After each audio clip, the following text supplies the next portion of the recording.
Welcome to our program on Kardec Radio.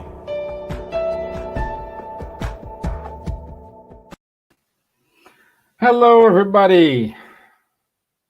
Good to have you here today, and I hope everything is fine with you. And we needed to work here. We are having just a technical problem here with our speaker today. She's joining. I can see here just a few minutes.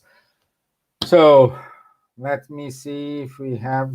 I can put Tanya here on, and hey, Tanya, we are online. Tanya, how are you? I'm very calm and relaxed, having had just computer crashing. You made it. You made it, my dear. You made it. That's the most important Worst thing. things happen in life. Exactly. Yeah. No. So, thank you for covering that. Yeah, no problem at all. So, I'd like to say hello to our friends from Ireland, our friends from UK, from Portugal, from Poland, from America. I hope the guys in Texas are fine, because I just heard that there is snowstorm there, and there are a lot of people without power, without food, without shelter. So I hope everything is okay over there. So today is gonna be a special day, because we do have Tanya with us today. Tanya Moore. She is a volunteer in the Spiritist Society of Ireland. She's Irish, but lived most of the time in UK, and now is back to Ireland. Luck of us. See how lucky we are, and she's back here, and she will give a talk today in two parts. It's the first part is today on Tuesday, and the second part is on Thursday. And the topic we will talk about is developing healthy young minds. Okay.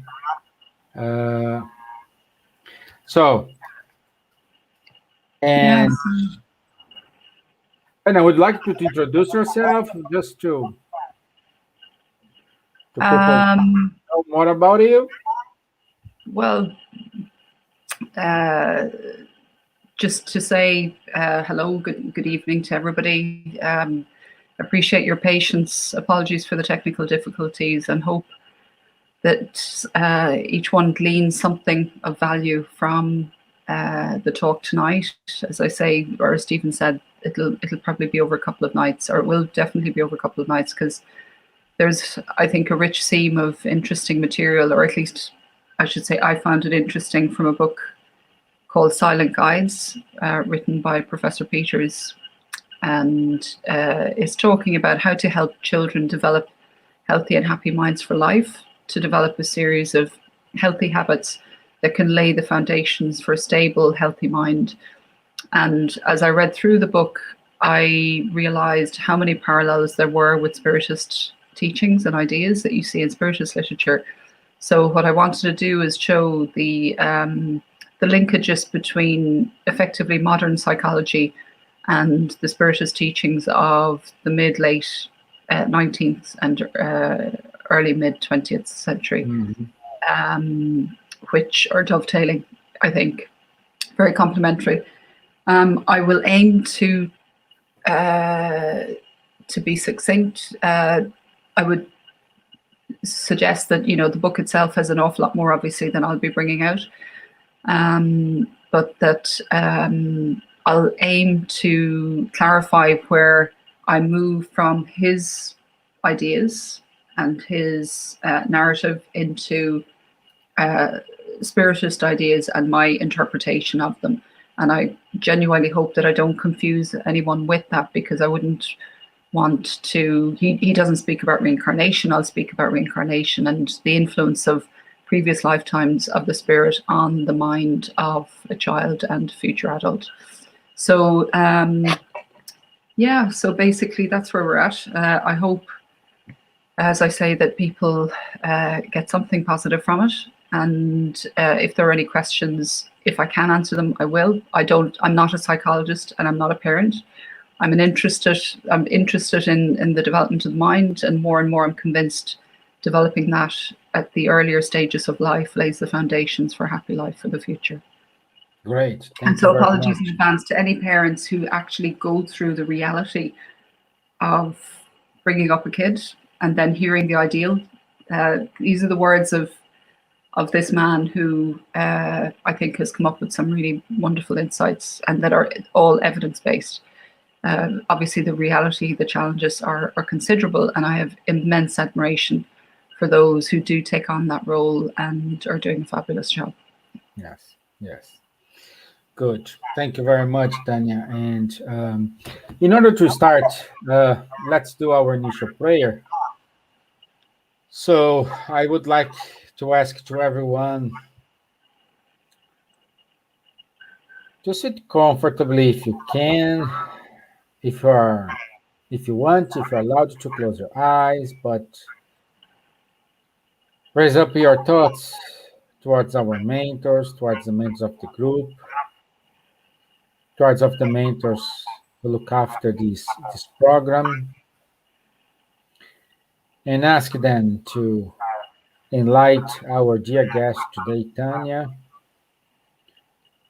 in order to give her the clarity and she could give her message as she understood and as she planned to. Same time, we extend our prayers to our brothers and sisters who are without shelter, without food, without water, locked at home with anxiety or suffering in a bed of a hospital. Please, may our prayers stay with them.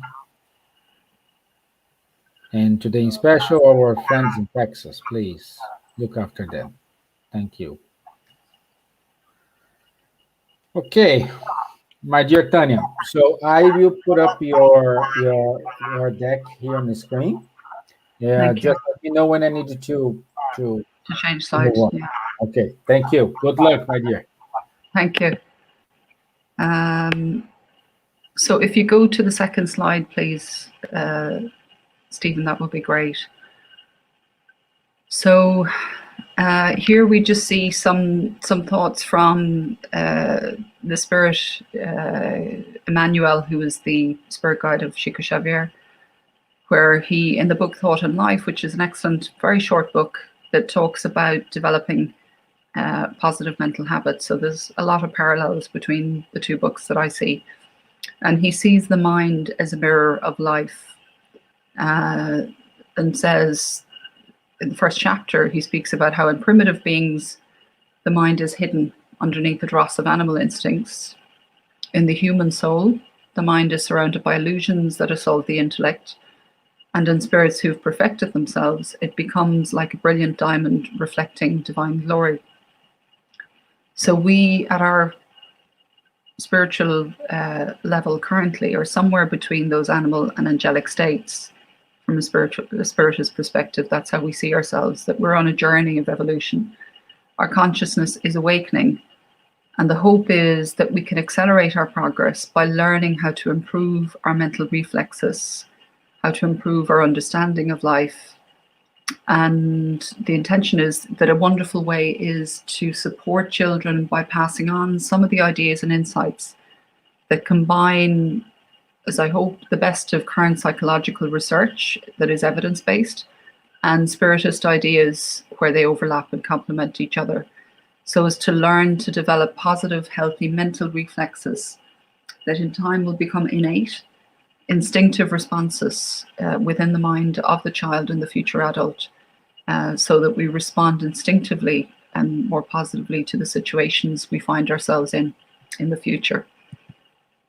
So moving on to the next slide, please, Stevan.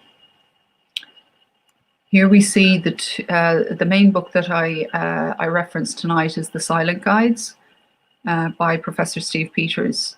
And it's a book for parents, teachers, and carers of children to help children develop and understand the mind throughout their life. The companion book is My Hidden Chimp, which is geared towards kids, and The Silent Guides is geared towards the adults. So in the early part of the book and throughout the book, there are certain points he makes repeatedly because they're so fundamental. And he is a psychiatrist and is doing a lot of remedial work, obviously. And so a point he repeatedly makes, and that I will likewise repeatedly make, so a disclaimer from the outset, is a complete cultural shift for us, because I think as a society we tend to reward success and failure, winners and losers. And he instead is saying achievements are great, but actually a child will build far better self-esteem if you praise the progress, praise the efforts that it makes, the extent to which it tries, makes an effort, and the progress that it makes. So even if it doesn't yet reach where it wants, if the adult in their life, where their recognition, their validation is incredibly important, if the adult, rather than being critical for not winning or not getting an A or a B, instead is focusing on praising the child and their efforts at studying or practicing, whatever it may be, that will build self-esteem, self-confidence, and will power them on to future success. So in short, a growth mindset. And that is a revolutionary change, because our educational system does tend to be about, I think, success failure. So kids think, I'm not good at maths. And instead, by learning and focusing on becoming a little bit better each time, real progress can be made, rather than just writing themselves off as, I'm not good at maths. I need to make progress at maths. So without realizing, overly critical adults, he says, can unwittingly undermine the self-esteem of a child and create self-doubt. So better still is to teach the child to praise itself for the progress and the efforts that it makes, so that it's not dependent on an external person for validation or for its self-confidence. So as to learn to be the one in charge of its self-esteem, that it knows where it's coming from. That child is benchmarking themselves against their historic progress and not comparing themselves to others. Underlying all of this, a point again that he makes repeatedly, is that the most important thing of all is that the child feels loved, wanted, and secure. And a really strong point he makes is that a way of helping the child to feel secure is to really listen to them and to take them seriously. So, for example, they may express feelings that seem inconsequential and tiny to the mind of an adult, but for the child, it can be a really, really big deal. And so really listening to them and reassuring them, rather than dismissing them, or even worse, ridiculing their feelings. By listening and really reassuring them, it can foster within the child a feeling of being validated, of feeling more secure emotionally and psychologically, and actually leads on physiologically to better brain development. And a better ability to manage their emotions later in life. So developing their emotional intelligence. So listening well as an adult to their concerns and their worries, and where possible, trying to find ways of helping them to address them, can be a real investment in their future well-being. So how to help children develop healthy and happy minds is the subject of a growing body of research. The aim of the talk is to touch on just one small corner of that, to look at the overlap between this growing area of psychology and neuroscience and the teachings of Spiritism, to see that overlap and as I say, unsurprisingly, I think it actually does. Now, he does, I think, make a very valid point where he speaks also for, he gives tips for the carers and the adults in the child's life, saying, firstly, make time out to care for yourself. That the adult, the parent, teacher, caregiver who is in a good place themselves is in a far better place to be able to care for the child. So investing in one's own well-being is actually not being selfish. It is investing in the well-being of the child. The second point resonated strongly with me, which is become your biggest fan and not your worst critic. And so modeling that, being a role model of that for the child can really be a positive example to give. When possible, have a change of scenery and mix with others, again, to recharge. Exercise if there's time, and for young parents that can be really hard, juggling particularly work and caring responsibilities for children, particularly at the moment with homeschooling. And then finally, create a happiness list, things that make you feel happy, and implementing them, because investing in the happiness of the adult creates a far happier environment for the child. So again, it's not being selfish; it is actually investing in the well-being of the child. So moving on to the next slide, please, Stevan. Here we see the framework that he uses. It's a framework that he has developed himself, as far as I'm aware. It comes from a book called The Chimp Paradox. And by the way, I recommend for adults. It's, I think, a really insightful, evidence-based book. Again, really, really insightful book. And there are a number of aha moments, I think, in that. And so he basically breaks the mind down into three broad categories, three systems that interconnect and influence each other. The first is the human, which is the rational, logical, conscious part of the mind. That is thinking that's in the prefrontal cortex. It's the most recent part of the brain. In evolutionary terms, it thinks in terms of current situations, current knowledge that we have. And he makes the point, this is the real us. So it's a bit like having software upgrades. This is like the software upgrade for February 2021. The other is the chimp, which is a reactive, emotional, impulsive part of the brain. Center of that would be the amygdala.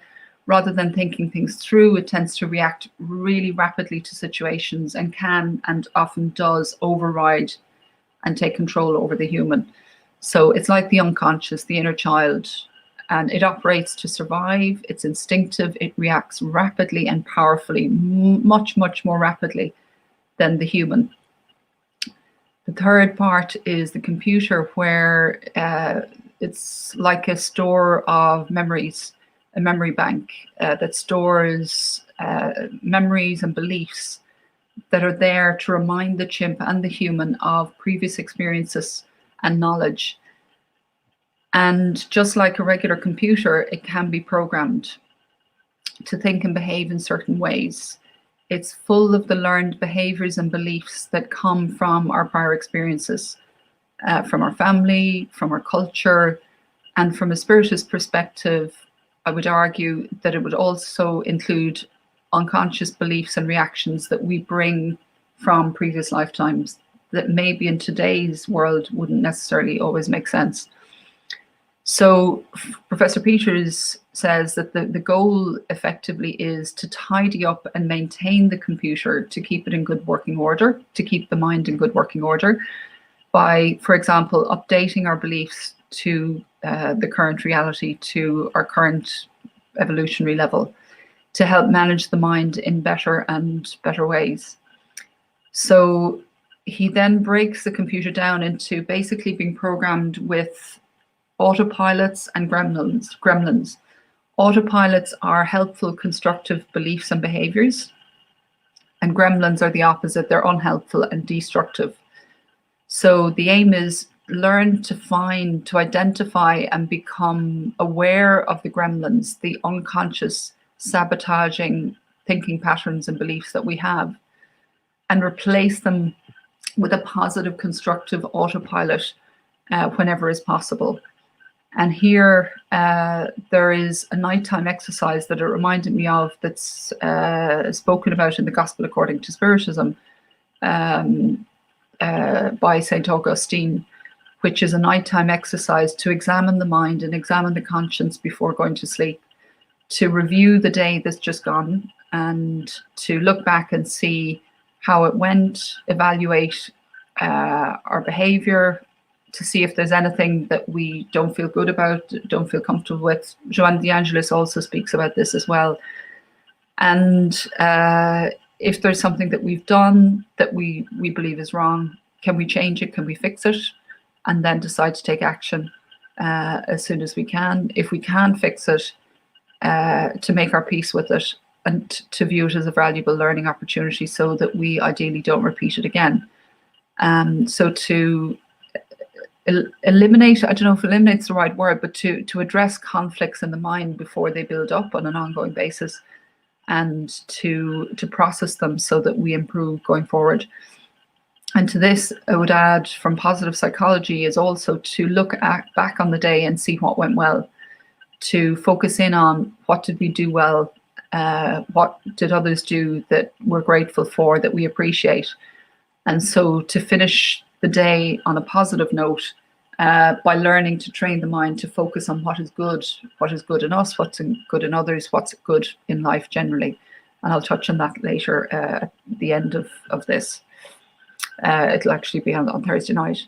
So apologies for 1 sec. My computer has disconnected, so I just need to reconnect the computer.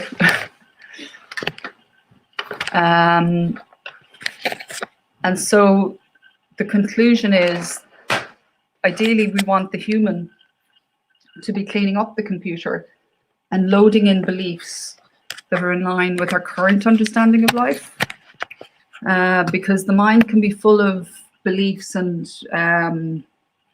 mental habits that we're not conscious of, or even if we become conscious of them, we may not have developed a reframe of them, a healthy alternative.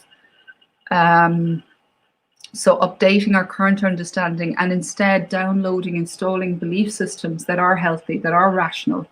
So if that's in the computer, if that's in our memory bank, when the chimp gets triggered by, for example, an exam or a job interview, then these new beliefs start to kick in and can help to manage the chimp and eventually to override the chimp. It can take repeated efforts and reframing to reprogram, and effectively it's like a form of self-hypnosis to make that happen. So this is sort of a broad simplification of current neuroscience. I think it's a lovely way to help understand how the mind works, to help better manage the mind. And so in terms of our decision making, he explains it that the chimp reacts first, so it's rapid, it's instinctive. The chimp then checks the computer, and if the computer has seen this situation before and recognizes the situation and it has then a belief or response, the computer takes over, and the human is the last to react. It reacts logically, it thinks things through, by which time it may actually be too late. We may be very reactive in certain situations. So learning to be reflective so that we update our computer after we find that we have been reactive is a good way to start conditioning the mind for better mental reflexes. So moving on to the next slide, please, Stevan, the 10 healthy habits. Here we just see an outline of the 10 habits. Deceptively simplistic. He goes into each one in great detail with some what I think are really positive examples of bringing it to life. And I'll go through them over the next couple of tonight and on Thursday. So starting with the first one on the next slide, which is smiling, it would appear to be something that's quite simplistic and deceptively so, I think, where he makes the point, and I've come across this in other psychology research, and it is something that has I've come across in Spiritist literature as well, which is that it can be possible to choose our default emotional setting, to choose our habitual emotional state. And he says, choose how we want to be and keep choosing it so that it becomes a habit. So, for example, smiling. Obviously, there are times where it's not appropriate to be smiling when we're going through something very challenging or where others are. But nevertheless, in appropriate settings, to choose to smile has a series of beneficial impacts. So he makes the valid point that facial expressions are a key way that we communicate with each other. And choosing to smile affects not just us, but it also affects others. Research has actually shown. So smiling can help us feel happier. But also in a research study, when people were asked to frown, to consciously choose to frown, and then were checked in terms of how they were feeling, it affected their mood. They felt more negatively. So his suggestion is that a good game to practice with children is to draw faces for different emotions and ask them how the people in these drawings are feeling. And then also to get the child to practice smiling, practice frowning, practice being sad, practice being excited, and ask them how they feel. So it starts to build their emotional literacy. They start to recognize the cues of how somebody is potentially feeling. Because too often, children, or indeed many adults, don't necessarily recognize their feelings or the feelings of others. They'll know if they're feeling good, they'll know if they're feeling bad, but they don't have a nuancing of a vocabulary to build out beyond feeling bad. Is it disappointed? Is it sad? Is it upset? Is it angry? Is it whatever it may be? So starting to program the computer to develop that vocabulary, that emotional literacy, so that it's preparing them to learn how to emotionally self-regulate in the future. And so we can influence our mood, he says, by choosing our mood and by choosing the appropriate facial expression. And again, there's an evidence base on that. And so the impact on others is, I found really interesting when I went into his points. He says, research shows that people get more help when they smile. Plus, those that smile, in a bank of images, people rated those that smile as being more intelligent than those that were not smiling, which I thought was incredible because that has real implications. For example, job interviews. And then he went on to make the point that parents who smile at a child, the child will smile for longer. And when we smile, we release different hormones. And that effectively showers the body in beneficial hormones that are good for our physical health, as well as obviously for our mental well-being. So a parent or a carer who has a positive attitude can create positive feelings in the child, making them feel well, making them feel safe, and can influence the happiness of the child. So when someone smiles at us, we tend to smile back, and in turn, that actually can change how we feel. So something as simple and small as smiling actually impacts on how we feel and how others feel. And as he goes on to say, that impacts on our relationships. So getting a child to practice making a happy face, not forcing it, but just encouraging and turning it into a bit of a game, to then work on eventually making it a habit, can really benefit the child and those around them. So, for example, over time, greeting people with a smile as their natural default can help the child, or indeed the adult, to be perceived in a more favorable way, and in turn that can help increase the chances of having more successful relationships. And I've been very fortunate to have worked with two people in two separate places in the past whose natural default was to smile. They're almost always had a smile on their face. And I remember speaking to one about it, and she said, "Oh yeah, that's a choice." She said, "Years ago I decided, you know what, I'm just going to choose to smile more." And she said, "It's actually become a habit now. When I'm not thinking, I'm smiling." So she started by choosing it consciously, and over time it became a habit. And I saw the impact it had on the people around her, because when she would turn around or she would enter a room, people started to smile at her because she was smiling at them. And it had a ripple effect, a really powerfully positive ripple effect. She was an absolute joy to work with, and so was the other woman as well. So I've had direct experience of how this can make others feel good. And so an important point he makes at the end of this chapter is, if we praise a child for what they achieve, rather than praising them for who they are, then the child will start to develop an understanding they're only as good as what they can achieve. So they become achievement oriented and results oriented. And so instead, he advises caregivers and parents to ensure to unconditionally strive to let the children know they don't need to do anything. They don't need to achieve anything to be loved or to be respected. They can be loved as they are. Because if it becomes that they're praised for their achievements, the child internalizes that, and then they can end up striving constantly to overachieve, to gain approval and to gain praise, which can become very problematic and potentially could lead to burnout. So being loved and respected just as we are builds real self-confidence and real self-esteem.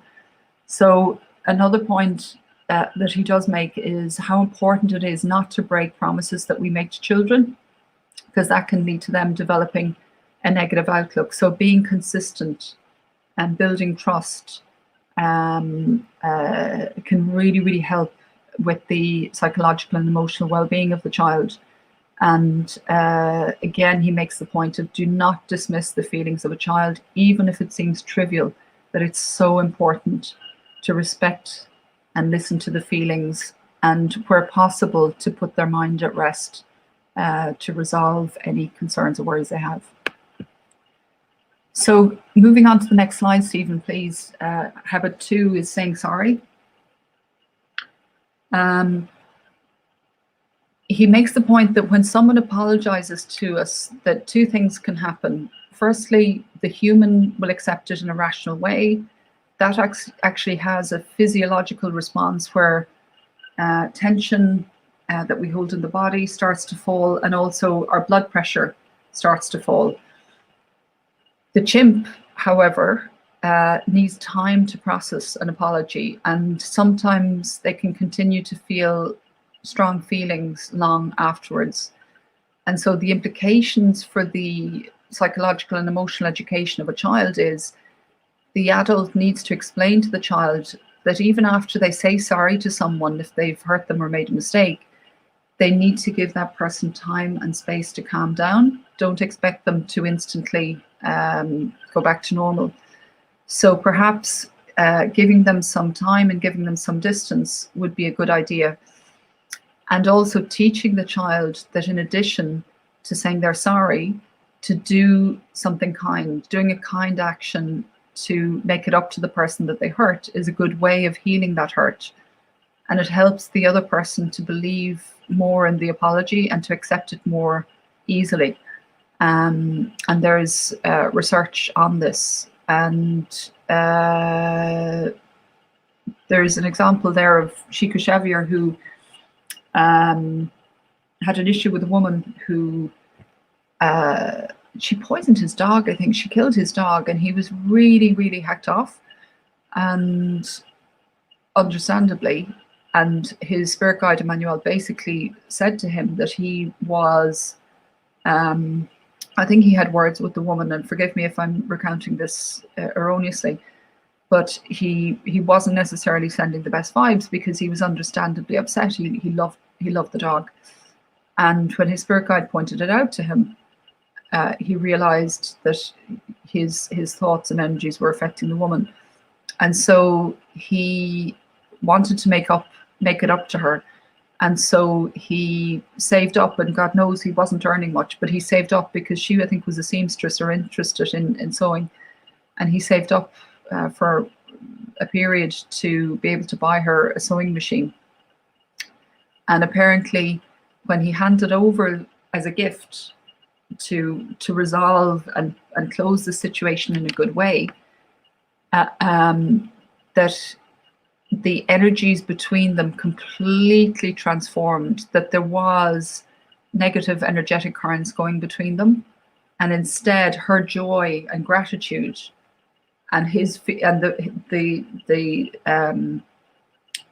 reaction that he had to that, because he was a very sensitive medium, was incredibly beneficial. And so it healed what otherwise could have been a festering sore by basically making up.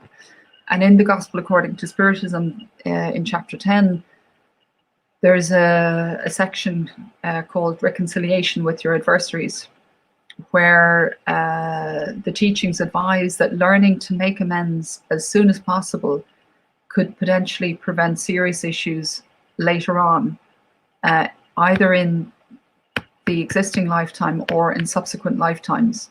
So to make peace with someone that we've hurt, to avoid making an enemy of them, because otherwise they may start looking for revenge, and then unfortunately may become an obsessor in the future, with all the consequences that brings. So consequently, from the point of view of future tranquility, they make the point it's important to learn to make amends for all grievances that have been caused to others as soon as we can. And it's a great opportunity and gift to give to a child, to teach this to them while they're still young, to develop that reflex, to be at ease with learning to say that they're sorry.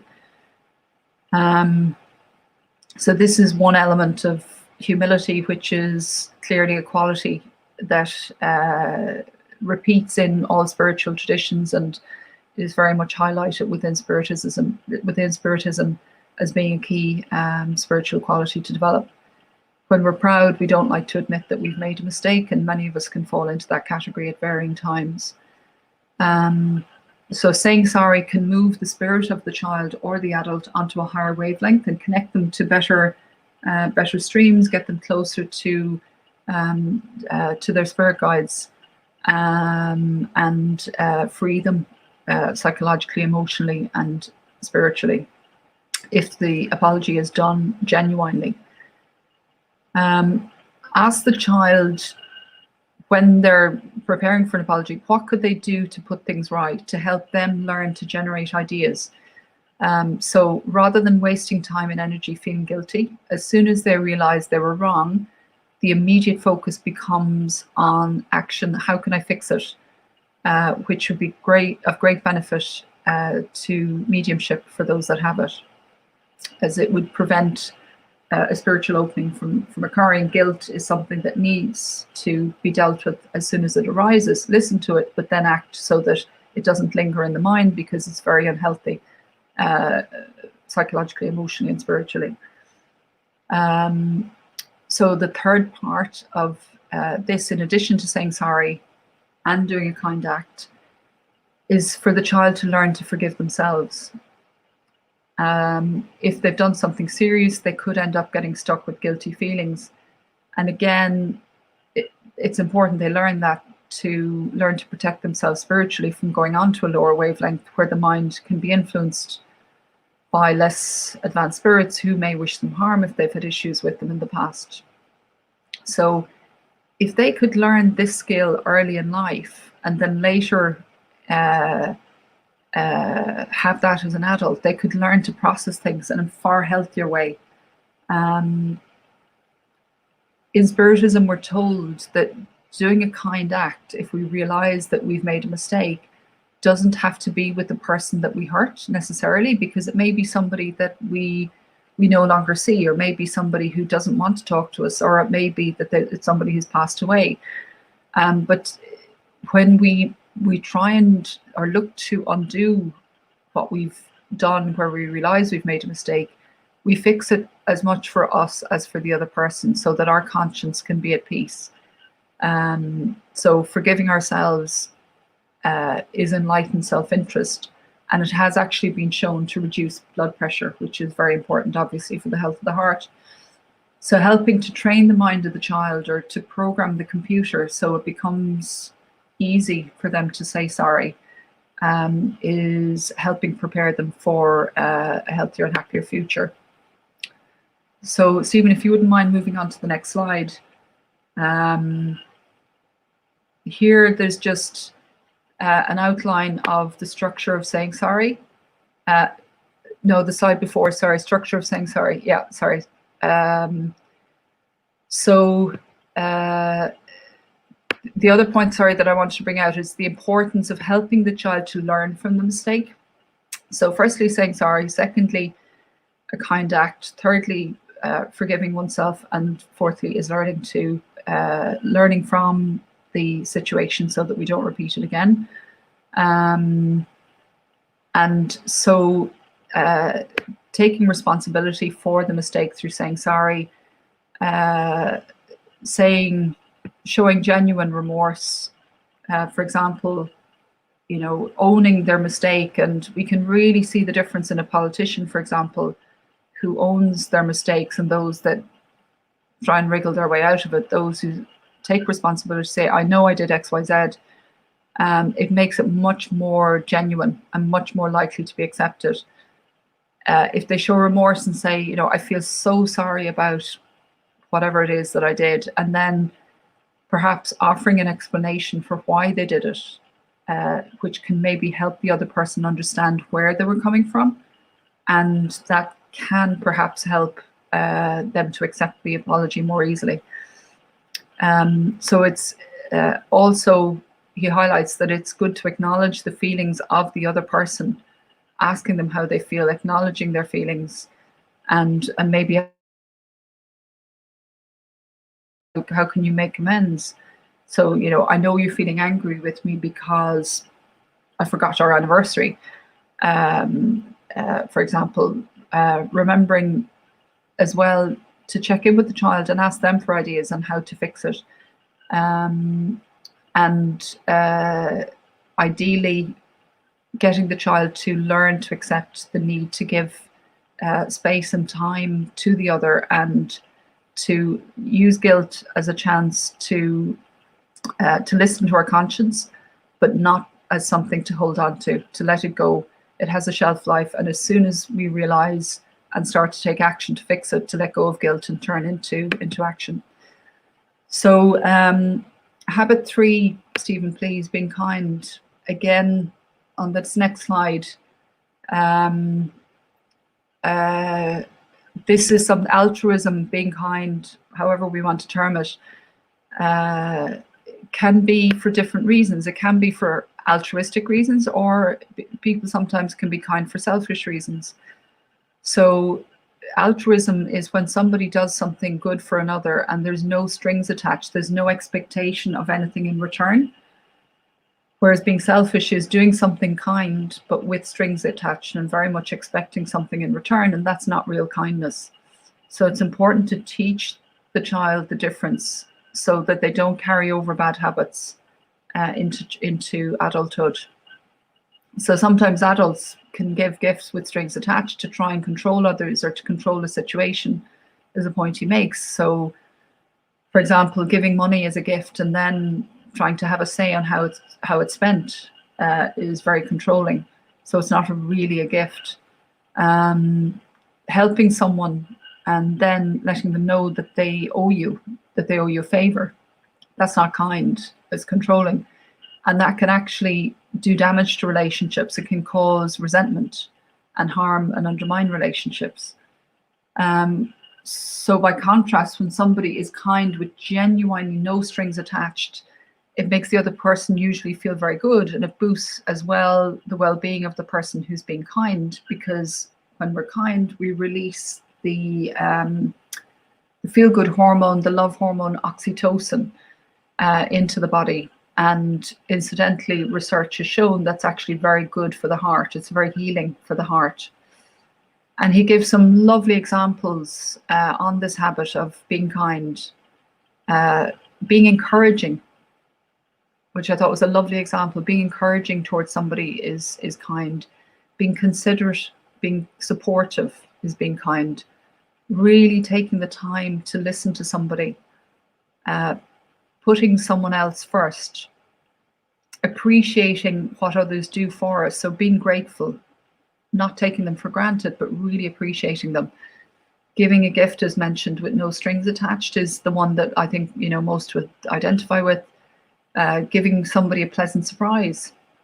Again, that doesn't have to be material or financial. It can be something free, but just something that we know the person would enjoy. All of those examples, and of course there will be many, many more that you can think of, work on improving our relationships. And so learning to program the computer towards kindness, he makes the point strongly, will lead to better and better relationships. And that in turn has been proven to be a key element of happiness. And happiness has been shown to impact on health, both in terms of how long somebody lives, but also how healthy they are for those years, for those extra years. So there's research, a Harvard longitudinal research piece that I think has been going on for about 50 years, which shows that a key core element of happiness, of actually, because they were focusing in on physical health, and they found that those that were the healthiest were those that were in very successful relationships, long-term successful relationships. That was key. And so developing these habits ultimately is investing in successful relationships. He then goes on to talk about how, for example, teachers being kind in schools at the start of class, if they welcome the kids with the genuine, pleasant welcome at the start of class, that has been shown to increase engagement by 20% and decrease disruptive behavior by 9%. So just starting that first interaction in a kind and harmonious way can nudge the relationship in a better direction. He also makes the point that it's important to be kind to ourselves.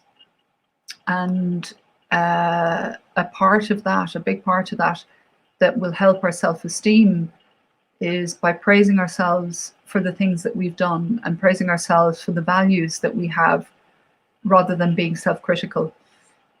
For a child, being praised by an adult is critical for them to feel validated. And so it is helpful to praise them when they do something good or for being kind. And again, he makes the point, and he makes it repeatedly, so I will as well.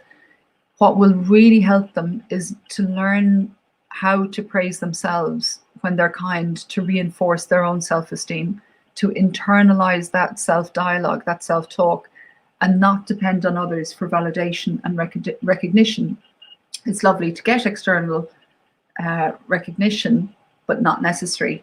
That our self-esteem can be independent of what others think of us. It's not to ignore the feedback of others, but it is not to put our self-esteem in the hands of others. So praising, teaching the child to praise themselves can be based on doing their best and not just on what they achieve. So again, it's that focus on the effort they make, the progress they make, and not just not on the results. Because then they have control over the efforts they make. They don't necessarily have control over the results, which ultimately will come in the long term. He then, I think, gave a really, what was for me, a very useful explanation of when children are being mean. So he says children, of course, as we know, can be mean, and he makes the point that this is natural, even if it's unwelcome. And from a spiritist perspective, we know that the majority of us are still spiritually relatively immature, and we still have a lot to learn. And so being mean is the chimp's way of protecting its territory, for the child protecting their toys or protecting whatever it may be, by making a situation unpleasant for the other child or for another person, so as to keep them away. So they're protecting what they hold dear. And so for the adult, he recommends to program the computer to realize that this is natural for the child at this stage of their development, that they are learning what they can and can't do. And they do this by trying things out and learning from the feedback from these experiences. So if these behaviors of being mean have unpleasant consequences, that will help the child to learn how to behave differently. And that's where the adult can really help them to learn more quickly. So, for example, to correct the child who behaves meanly by withholding their toys, by restricting their activities, so, you can't necessarily go out and play in the same way. He makes a point about withholding affection and teaching them to apologize when they behave badly. But he does make the point that it's important in all of that to remind the child that they are still loved despite their actions, that they're disapproving of the action and not of the child, that the child is still loved. So explaining calmly and clearly to the child why certain behaviors are not acceptable and the consequences they can have can help build the human circuits. Remember, that's the most up-to-date circuits in the child, because the child is more chimp than adult or human. And so the adult effectively in their life is helping to build that human understanding, that more advanced thinking, so that they learn what is and is not acceptable. So it's important as much as possible to interact calmly with the child. I react as a human with the child, because if the adult is reacting from their chimp, so they're being very emotional, and you end up with a chimp talking to a chimp, the discussion is going to get out of hand, and the child will stay in chimp mode and actually won't listen. I know that's easier said than done when children press our buttons. So preferably it's better to have the conversation when emotions have died down and the child can think and reason more logically. So he says, focus on the desired behavior. So focus on the outcome that the parent does want, and rewarding that appropriately is, research has shown, that will help develop the child's thinking in a much better way. So rather than focusing in on the negative behaviors, focus on the positive behavior and finding ways of rewarding that in ways that will resonate and that are appropriate. And so from a spiritist perspective, we're told that the spirit that is in the body of that child is reborn in order to progress, and its character traits will already start to come out and become evident in childhood. And this is an opportunity when the child is more malleable to be helped to develop new habits, better habits, and better ways of thinking. And so sitting down with the child and reflecting with them on the scenario that happened if they have a meltdown because somebody tried to take food from their plate or whatever it may be, and talking through it with the child to start upgrading their thinking in relation to that scenario, so that they're helping change their beliefs and their understanding of the situation, so they'll react differently. And it may take several attempts to program the mind of the child with the desired thinking and behavior. And so basically informing the child that being kind means sharing, that real kindness has no strings attached. It's given without expecting anything in return. For the adult to remember to be kind, and for the child to remember to be kind to themselves as well. And being kind is a source of well-being and is good for relationships. So again, helping prepare the child for future relationships, friendships, and as they mature, more intimate relationships. And I'm conscious of time, so I'll close here for now until Thursday. But I'm remembering a lovely example of somebody I know whose nephew, who I think was 4 or 5, and he reacted emotionally quite strongly to a situation, and he had the emotional intelligence to recognize that he wasn't feeling great, and he just stood there and he turned to the adult, the parents that were with him, and he just said, okay, I'm not feeling so good, so I know I need a hug right now. And so he knew that was being kind to himself, was voicing and vocalizing his needs, his emotional need at that point. And of course, you know, it was captured on a video. It was just one of the most heart-melting, beautiful moments. And I just thought, my God, that spirit who's in the body of a 4 or 5-year-old has already developed the capacity to recognize their feelings and to learn to emotionally self-regulate in a way that I thought was a beautiful example of effectively learning how to care for himself. Obviously, ultimately, even better still is to learn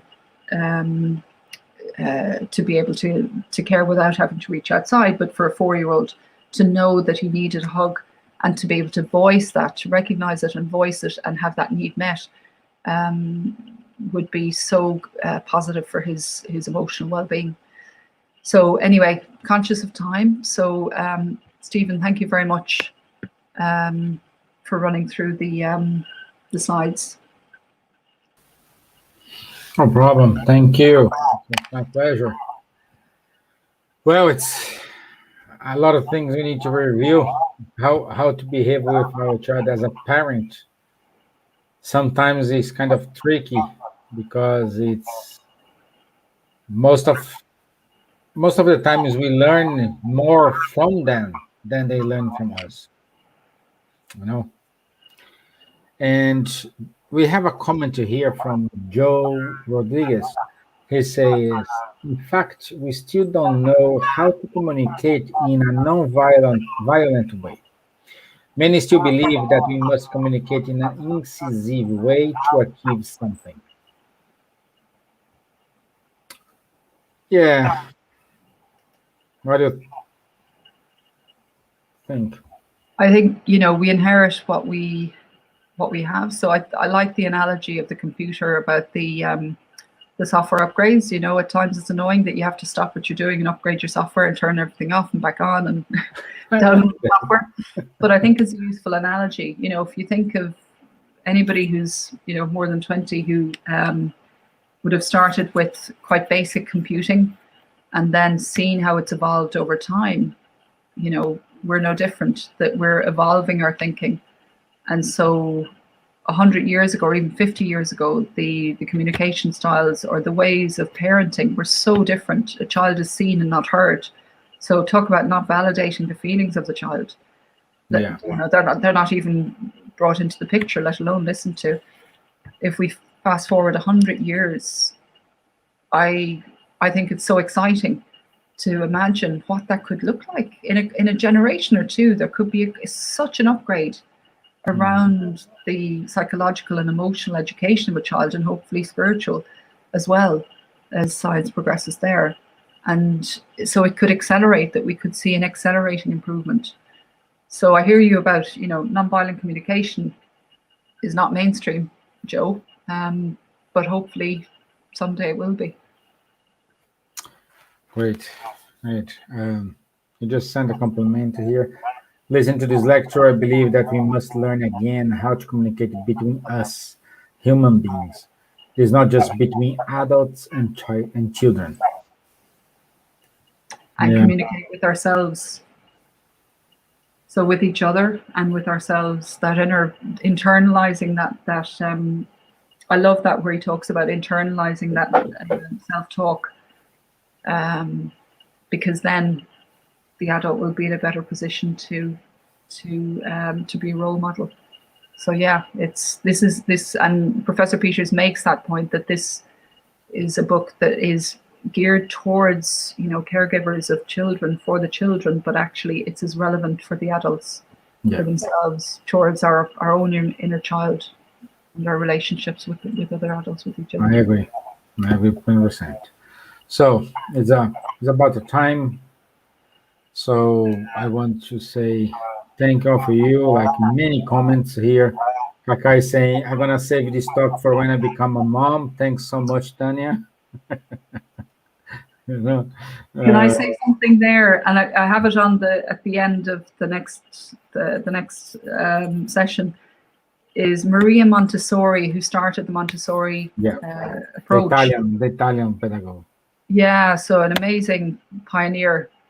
She was having a conversation with some people who asked her about, you know, when and how is the best way to prepare to become a parent. And she said, because they were just about to become parents, and she said, 20 years before you intend to become a parent. So basically learning early. So don't wait until you're a parent, Kaka. I'd urge you to get the book, because I'm only covering sort of some of the stuff. But there is, or even for a future lifetime, you know, if people don't have kids, and it's not going to happen as yet. And this is preparing for the future, and it takes time to take the theory in and then start to internalize it to turn it into practice. Yeah, and the last comment here, it's from Mariana Camarote. I think the knowledge of using new programs as creating new habits makes it easier to explain to our children. Great talk, Tanya. Thank you, Mariana. Yeah, thank you very much. Again, guys, we make this week, all the parents are kind of struggling this week here in Ireland because kids are on a midterm break. I don't know which is more painful for parents, when they have homeschooling or when they are without homeschooling. But that's why we dedicate this week to talk more about how it's a good view in order to think about our next generation, because they are going to be our next generation. So the way we treat them today, it's how they're going to treat the world in the future. So what you want for you and for them in the future depends on what you're doing today. But anyway, so Tanya, thank you very much. Again, guys, next Thursday at 7:15 Ireland time, we will have the second part of this talk. Okay? So, Tanya, are you okay to make our final prayer? Sure, yeah. Okay, thank you. And so let's lift our hearts towards the love that gives endlessly to our parent, who loves us unconditionally as we are, no matter what stage of evolution or development we're at. And pray for that love to bless all children, wherever they may be, whether born into ease or born into difficulties, born into challenging lives. Even if there is material privation and deprivation, may we pray that love find its way into the lives of each and every single child, whether it be from a parent, from neighbors, from teachers, wherever it may come from, that each and every child know that there is a safe harbor, that there is someone who loves them as they are, that floods their mind in positive energies, positive thoughts, to bring stability, to bring feelings of safety and security, and that they may be a conduit for inspiration from good spirits to help the child to understand the difficulties they may be going through. For children who are born into ease, where there's an abundance of love and material needs are met, may they take that opportunity to do good,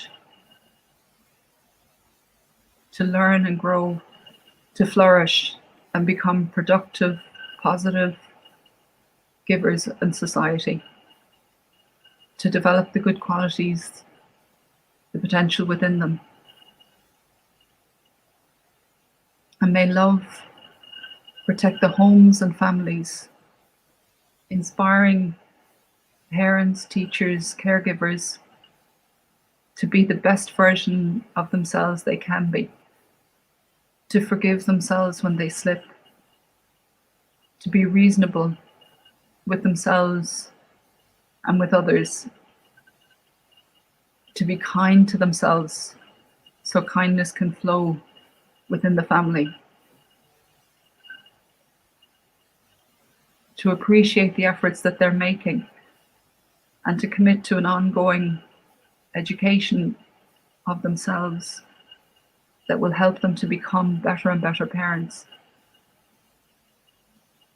and so be part of that evolutionary pattern, so that our society may become a bedrock of kindness, a bedrock of love, of goodness, of solidarity,